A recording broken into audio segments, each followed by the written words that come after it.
Suppose they arrive and they give you a box, and the box has two knobs. One knob is the knob for controlling global temperature, maybe another knob is a knob for controlling CO2 concentrations.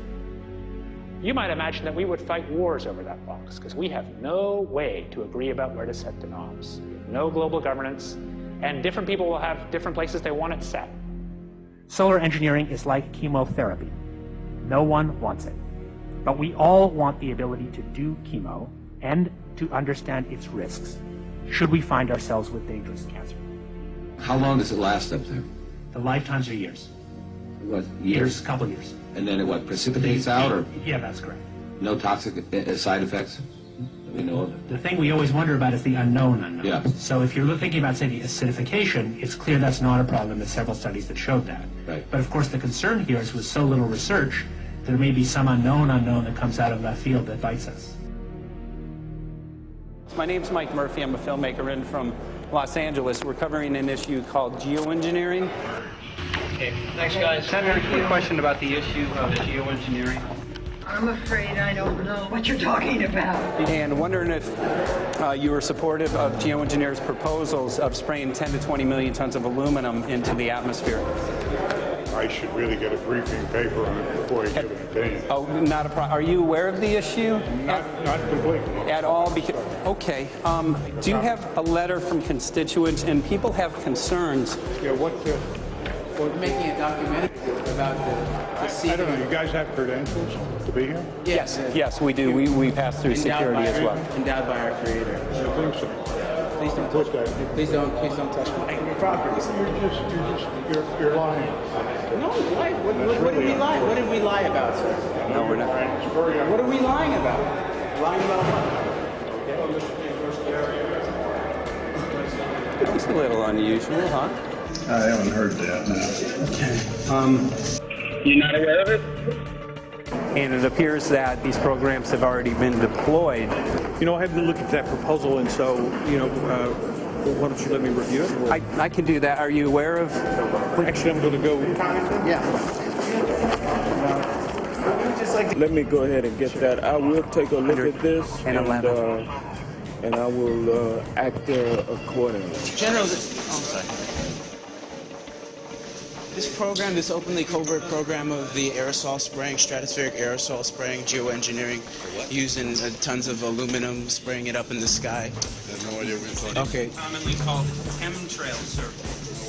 When you were the head of NEMA, did you see the aerosol trails? Mike Murphy, filmmaker in Los Angeles. Hi, sir. And we're covering an issue called geoengineering, and wanted to know if you're supportive of geoengineers' proposals.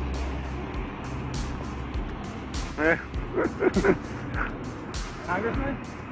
Hey, Congressman. I'm wondering if you're supportive of geoengineers' proposals, which is dumping 10 to 20 million tons of aluminum into the atmosphere. Pardon? Okay. Can you make an appointment to my office? I'm not supportive. I haven't looked at it, so I don't. Have you heard of the issue? Because it's becoming mainstream in public, and there are actually congressional committees which are being formed to talk about these programs. Mm-hmm. Yeah. Well, I think when we drop anything into the atmosphere, we should know prior to the effect of that, right? Yes. And if we don't have the knowledge as to what the effect will be, we shouldn't do it. I think there are 4 different options for thinking about deployment of geoengineering. The first one would be we just ban it. I would argue that one does not want to get too firm a restriction in place on small-scale studies early on because it'll tie the science hands. I think what the science community ought to be trying to do is say, if you do small-scale stuff inside this space, and it's a scientific question what that space ought to be, there shouldn't be a lot of oversight and restriction. Congressman? Excuse me. Hi, I'm Mike Murphy from Los Angeles, covering an issue called geoengineering. These guys are running from the geoengineering issue. I wonder why. I'd have to talk to my staff. I don't know what your details on that are. Have anyone made you aware of the issue, or?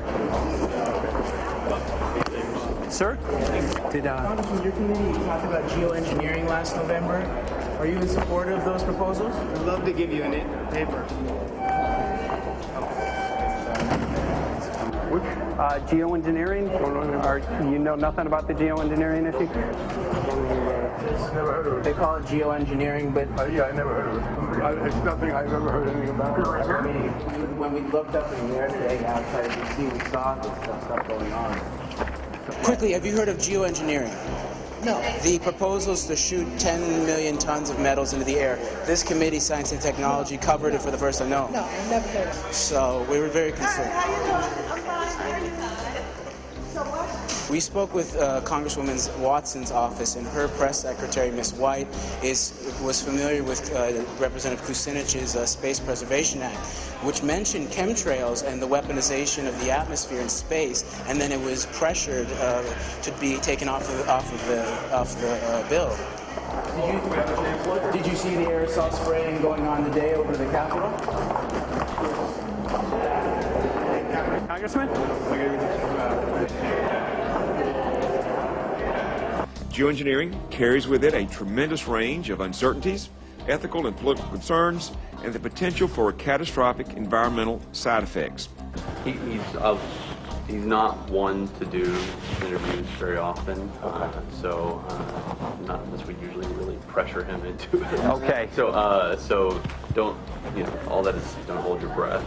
As chairman of the Committee of Jurisdiction, I feel a responsibility to begin a public dialogue and develop a record on geoengineering. We want to know if you're supportive of their measures by spraying 10 to 20 million tons of aluminum into the atmosphere? No, I think we need to have more research. Okay. And about the issue of current deployment, there's literally a mountain of evidence that many people believe proves the deployment of these programs. Any knowledge of that? No, there's certainly not a mountain of evidence, but I do support research into geoengineering, and I also support looking into the international governance of that. Okay. I hope anybody that has studied it knows, at least I think, that it's a radical proposal, and I hope we don't have to use it, but there may come that point in time where we do. Now, if we could provide you with the evidence that suggests that these programs are and have been ongoing, would you be willing to address this publicly? We've had about 3 or 4 hearings on it. We have addressed them publicly. Well, not about the proposals, but about the current deployment of these programs.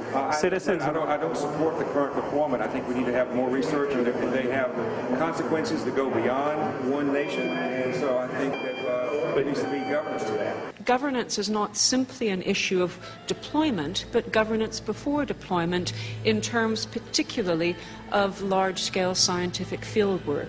I concede that on this subject and in general, it's not popular to talk about global rules. And when these people started talking about the need for UN Security Council oversight, a supranational environmental security enforcement with a strong mandate by the UN, it really is clear that they're looking for a global power behind the manipulation of the environment. But I do think it needs to be sort of an international kind of treaty that does tie and bind all nations into a common fate. It is a common fate. And unfortunately, it's not just big governments that could do this. It is small governments. It is billionaires probably could figure, I'm going to save the world all by myself, and I won't bother to mention it. How do we decide when there's a planetary emergency? Whose hand is on the thermostat? How do we decide when to start it? There's no way to do that right now. And what if we do start doing it, and then by some problem with the technology or with the will, we can no longer do it? In a year or two, the aerosols will come out of the atmosphere and temperatures will shoot up at a rate much faster than it's going up now. And it's that rate of change that's hard for us to adapt to. So once we start it, we'll be sort of locked into doing it for a long, long time. And so that, and with basically no end in sight. Boeing would pursue this to make a profit, right? I mean, there's financial motivation to do this. Let's see. So let me not speak for Boeing.